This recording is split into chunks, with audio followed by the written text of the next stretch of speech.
నటి కాదంబరి జత్వానీ కేసు ఇది అందరికీ తెలిసినటువంటి విషయమే. అయితే దీంట్లో ఈరోజు ప్రభుత్వం కీలక నిర్ణయాలు తీసుకోవటం జరిగింది. ఏంటనేది ఒకసారి పరిశీలించినట్లయితే, అప్పట్లో విజయవాడ అసిస్టెంట్ కమిషనర్గా పనిచేసి పోలీస్ కమిషనరేట్లో పనిచేసిన హనుమంతరావు తర్వాత సాధారణ ట్రాన్స్ఫర్లలో భాగంగా ఆయన కాకినాడకు వెళ్ళిపోవటం జరిగింది. అలాగే ఇబ్రహీంపట్నం సిఐ సత్యనారాయణ ఈయన ఉన్నతాధికారుల ఒత్తిడితోటి అక్కడ నిజంగా కేసులో మ్యాటర్ ఏం లేకపోయినా సరే బలవంతంగా కావాలని ఒక తప్పుడు కేసు కాదంబరి జత్వానీ మీద చేసి హడావిడిగా ముంబై వెళ్ళి ఆమె తల్లిదండ్రులను కుటుంబాన్ని మొత్తం తీసుకొచ్చి వేధించారు. ఈ వేధించినటువంటిలో పాత్ర పోషించినటువంటి వ్యక్తి హనుమంతరావు. యాక్చువల్గా ఆయనకి ఈ కేసుతో సంబంధం ఏమాత్రం లేదు. ఆయన ఈ పరిధిలోనే లేరు, ఎక్కడో కాకినాడలో ఉన్న వ్యక్తి.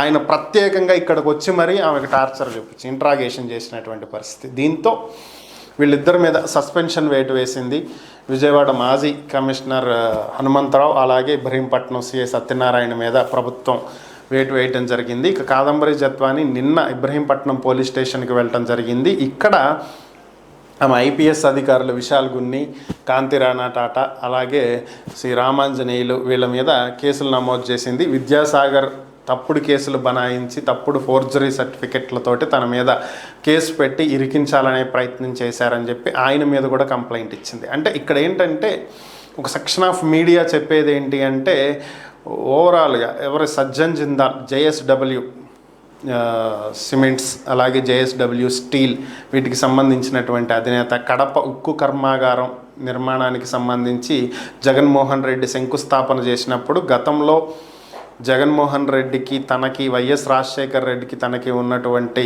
సన్నిహిత సంబంధాల కారణంగానే కడపలో స్టీల్ ఫ్యాక్టరీ పెట్టడానికి తాను వస్తున్నా అని చెప్పి ఆ సభావేదిక మీద ఆయన అనౌన్స్ చేసినటువంటి సంఘటన అందరికీ గుర్తుండే ఉంటుంది దాదాపుగా.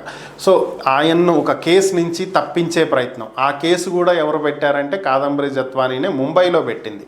సో ఆ కేసు నుంచి ఆయన తప్పుకోవాలంటే నటిని ఇంకొక కేసులో ఇరికించి నువ్వు ఆ కేసు వాపసు తీసుకోకపోతే ఈ కేసులో నిన్ను ఫ్రేమ్ చేస్తామని బెదిరించటం, ఇది చేశారు అనేది ప్రధానమైనటువంటి ఆరోపణ. అయితే ఇక్కడ ఒక సెక్షన్ ఆఫ్ మీడియా రాసేది ఏంటి అంటే జిందాల్ని తప్పించడానికి జగన్మోహన్ రెడ్డి అధికార దుర్వినియోగం చేశాడని. రెండవది ఏంటి అంటే, మరి అదే నిజమైతే కాదంబరి జత్వానీ విద్యాసాగర్ తప్పుడు కేసు పెట్టాడని ఫిర్యాదు ఇచ్చింది, కానీ జత్వానీని తప్పించడం కోసం నన్ను ఇలా ఇరికించారని కంప్లైంట్ ఇవ్వలేదు కదా అంటారు. ఇక్కడ కంప్లైంట్ ఏమి ఇవ్వాలి ఆమె?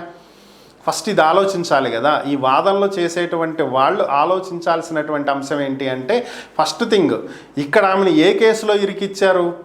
ఆమె ఒక 5 ఎకరాలకు సంబంధించి జగ్గయ్యపేటలో ఉన్నటువంటి కుక్కల విద్యాసాగర్కు సంబంధించినటువంటి 5 ఎకరాల భూమిని ఆమె ఫేక్ డాక్యుమెంట్లు, ఫోర్జరీ సంతకాలతోటి ఆమె కొన్నట్లుగా సృష్టించి దానిని వేరొకరికి అమ్మాలనే ప్రయత్నం చేసింది. అతను కూడా టీడీపీకి వైసీపీకి చెందినటువంటి మాజీ సర్పంచ్, ఆయనకు అమ్మాలని చెప్పి ట్రై చేసింది అనేది కుక్కల విద్యాసాగర్ ఇచ్చినటువంటి కంప్లైంట్. సో అంటే అదేంటి? అది ఫేక్. ఆయన ఇచ్చిన కంప్లైంట్ ఫేక్. ఇప్పుడు ఆమె చెప్పాల్సింది అదే కదా, దాని గురించే కదా ఆమె అక్కడ కంప్లైంట్ ఇవ్వాల్సింది, ప్రశ్నించాల్సింది. తనకు సంబంధం లేకుండా తన మీద ఒక ఫోర్జరీ కేసు పెట్టి దాన్ని ఫ్రేమ్ చేసి ఆమెను ఇరికించాలనేటువంటి ప్రయత్నం చేశారు. ఇది తప్పు. సో అది నన్ను ఇరికించాలని వాళ్ళు చేసినటువంటి ప్రయత్నం, దాని మీదే కదా ఆమె కంప్లైంట్ ఇవ్వాలి. ఇప్పుడు అదే కదా ఇస్తుంది. కానీ కనీసం మినిమం ఆలోచించగలిగే వాళ్ళకి ఎవరికైనా అర్థమయ్యేటువంటి అంశం ఏంటంటే, ఎక్కడో ముంబైలో ఉన్నటువంటి హీరోయిన్కి ఏపీలో, అది కూడా జగ్గయ్యపేట దగ్గరలో 5 ఎకరాల భూమి ఉందని చెప్పి తెలిసి ఇక్కడ ఫేక్ డాక్యుమెంట్లు సృష్టించి దాన్ని అమ్మాలని ప్రయత్నించిందా? మహారాష్ట్రలో ఎక్కడ భూములు లేవా? తెలంగాణలో భూములు లేవా? మహారాష్ట్ర నుంచి వచ్చేటప్పుడు ఇంకెక్కడా భూములు లేవు, 7 దాకా వచ్చి ఇక్కడే ఎతికిందా?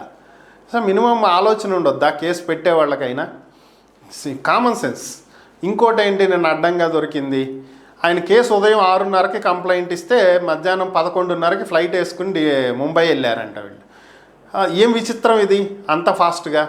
మిగిలినటువంటి కేసుల్లో ఇంత ఫాస్ట్గా పోలీసులు రియాక్ట్ అవ్వరే? ఇవాళ కేసు ఇస్తే సంవత్సరం అయినా ఆ కేసు తేలదు. ఎక్కడ దాకా ఎందుకు? నన్నే ఎగ్జాంపుల్గా తీసుకోండి. నా మొబైల్ పోయిందని కేసు ఇస్తే రికవరీ అవ్వటానికి 3 ఏళ్ళు పట్టింది.